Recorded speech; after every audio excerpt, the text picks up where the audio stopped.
4 अक्टूबर को नांदेड़ के इस्लामपुरा इलाके में बहू को कत्ल कर देने का दिलसोज वाकया पेश आया। मिल्लत नगर के साकिन शेख महमूद की दुख्तर सबा बेगम की शादी इस्लामपुरे के साकिन शेख असलम के साथ सन 2022 में हुई थी। शादी में 80,000 रुपये जहेज की रकम मांगी गई थी, जिसमें लड़की के वालिद ने 50,000 रुपये दिए थे। लड़की के वालिद के मुताबिक शादी के कुछ दिनों बाद से बाकी 30,000 रुपये का मुतालबा करके लड़की पर दबाव डाला जा रहा था और जहेज की इस बाकी रकम के लिए सबा को मारा पीटा जा रहा था।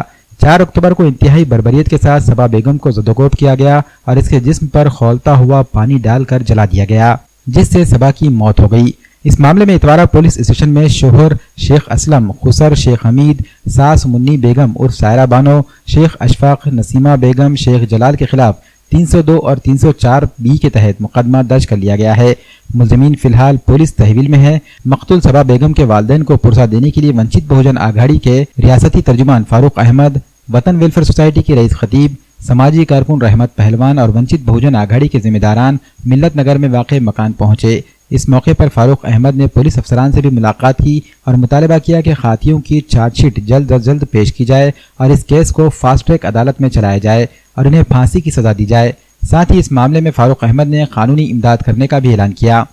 देखो, जो भी जवान लड़कियां हैं, बच्चे हैं, वो बच्चा बूढ़े की सभा को जितना भी हमने देखे कैसा कैसा मारे, तो सब जवान लड़कियां मुकर जा रहे, शादी नहीं करते बोले।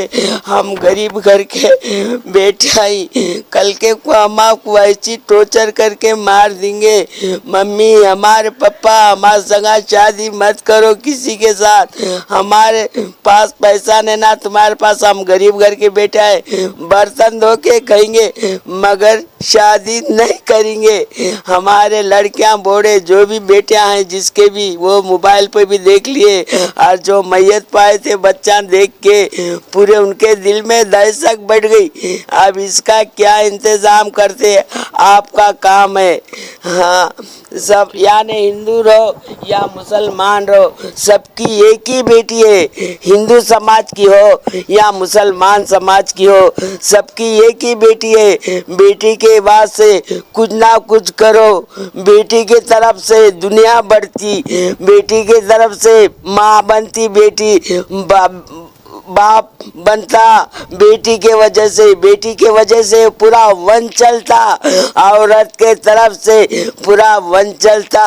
ये दुश्मनों को कड़ी से कड़ी सजा दो और उनको ऐसा भी करो, जो मैयत हम देखे आंखों से, उनको इतना भी टॉर्चर के मारो कि आसानी की मौत मत मारो। हमारे बच्ची को बहुत जुल्म दे के मारी। देखो, मेरे को यहाँ पर मैयत हुई, बच्ची को जब लाए तो मेरे को मैयत नहलाने को, गुस्ल देने को बुलाए।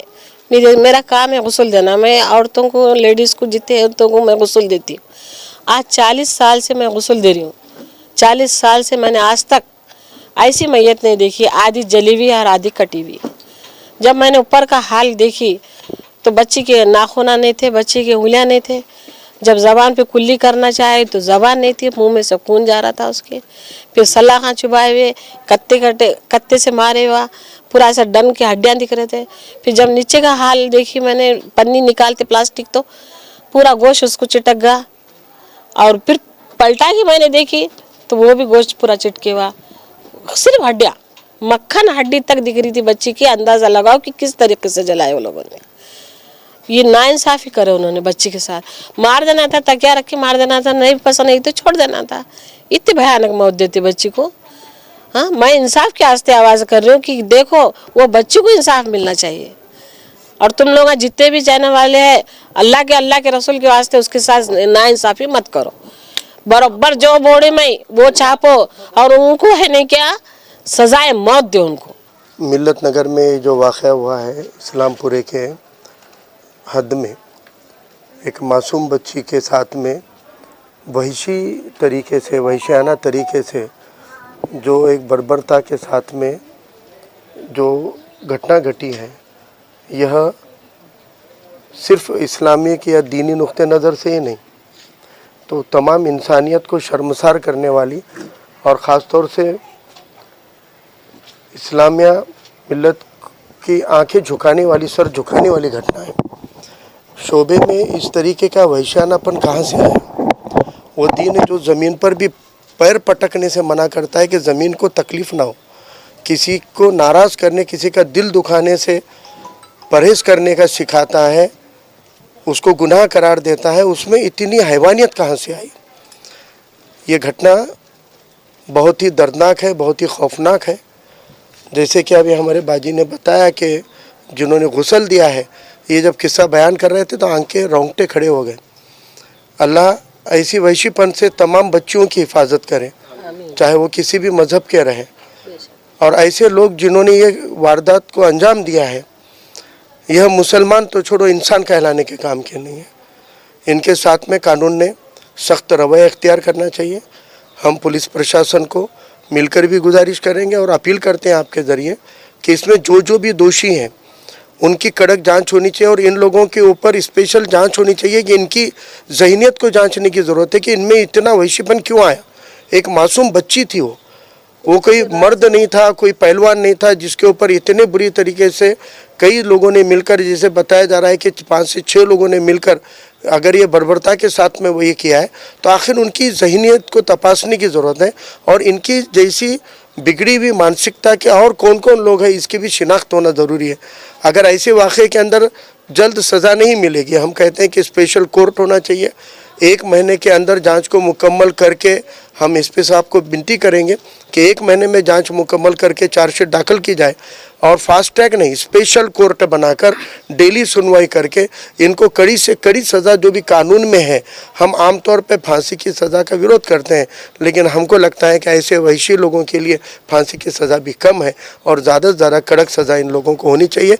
हम पूरी तरह से हमारी समाजी ज़िंदगी की जो भी हमारे साथी है, जो भी हमारे साथ में रहने वाले लोग हैं, इनकी तरफ से हम ये बच्ची के फैमिली को हिम्मत देते हैं। इनको कहते हैं कि आप सब्र से काम लीजिए, अल्लाह आखिरत में तो हिसाब करेगा ही करेगा। इंशाल्लाह दुनिया में भी हम आपको अकेला नहीं छोड़ेंगे, दुनिया में भी आपके साथ इंसाफ हो, उसके लिए हम उन फैमिली के साथ में इंशाल्लाह ताकत के साथ खड़े हैं।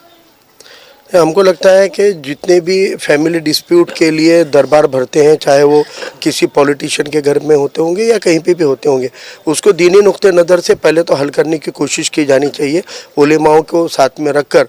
जैसे मुझे लगता है वतन माइनॉरिटीज़ में ऐसी कोशिशें होती है, उलेमा इकराम को बिठाकर वहाँ पर बात सुनी जाती है। और जब हमको लगता है कि कोई भी मामला दीनी दायरे के बाहर जा रहा है, तो उसको सीधे सीधे पुलिस की मदद से टैकल किया जाना चाहिए। और ऐसी जहनीत अगर हम भांप लेते हैं कि जहाँ पर ऐसा वहशीपन दिखता है, तो वो पुलिस के ज़रिए ही उसको ये करना चाहिए। और माशरे के अंदर देखिए, आज मुझे लगता है कि जितना भी मुसलमानों के अंदर बदी से बचने का, गुनाहों से बचने का चलन है, वो हमारे उलेमाओं की मेहनत की बदौलत ही है। लेकिन उलेमा भी एक मर्यादा है, उलेमा भी हर जगह नहीं पहुँच सकते। अब हर एक को, तुम्हारे मेरे जैसे लोगों को भी इस्लाम की सीख को आम करने के लिए अपने अंदर अमल में लाना पड़ेगा। आपको, हमको अपने घर के बच्चों के साथ में, उनके शादी ब्याह से लेकर उनकी तरबियत के साथ में हमको इस्लामी नुक्ते नज़र से काम करना पड़ेगा, तभी ये मैसेज जाएगा। नहीं तो ऐसा वहशीपन तो माशरे में आएगा ही आएगा।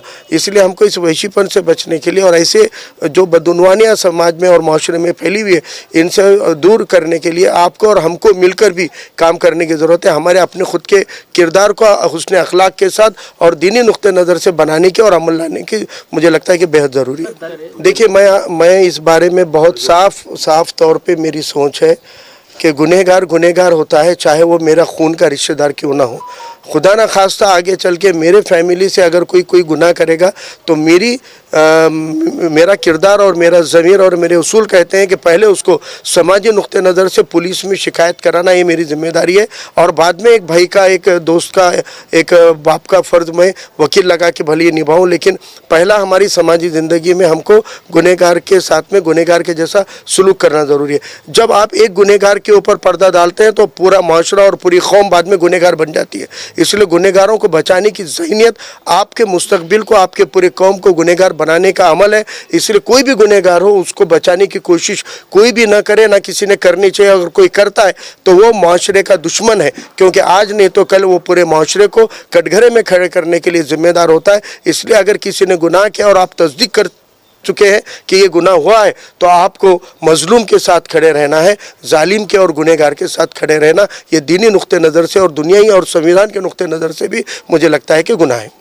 इससे पहले कई ऐसे वारदात हुए हैं, जो एक नया वादी में भी लड़के को फांसी देकर मारा गया था, और बसमत का भी एक वाक़या जैसे पलंग पे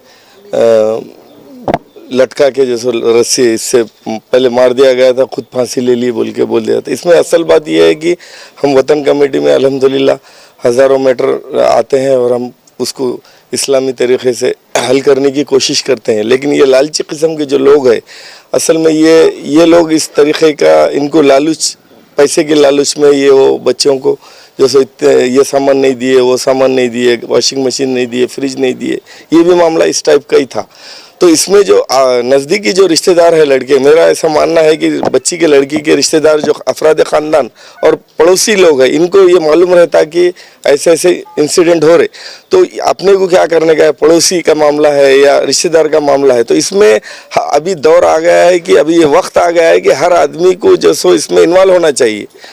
पूरे अफराद ख़ानदान की जिम्मेदारी है वो, अगर कोई बच्ची के साथ जुल्म हो रहा है तो वो पूरे अफराद ख़ानदान और पड़ोसी और महल्ले के ज़िम्मेदारों का मामला है कि वो बच्ची की क्या प्रॉब्लम है, क्या है। ये अभी ऐसा मामला मालूम, अभी का जो मामला ऐसा हो रहा है कि जिसके घर में जो आफत है सिर्फ वही परेशान है, रिश्तेदार भी मज़े में है, हर चीज़ मज़े में, कोई एक फॉर्मेलिटीज़ टाइप काम हो रहा है। तो मेरा ये बोलने का मतलब है कि जैसे कि वतन माइनॉरिटी वेलफेयर सोसाइटी में हफ्ता इतवार को काम चलता है, लेकिन हम माफ़ी के साथ आपसे ये करें कि हम उसमें नहीं पुरसक रहे।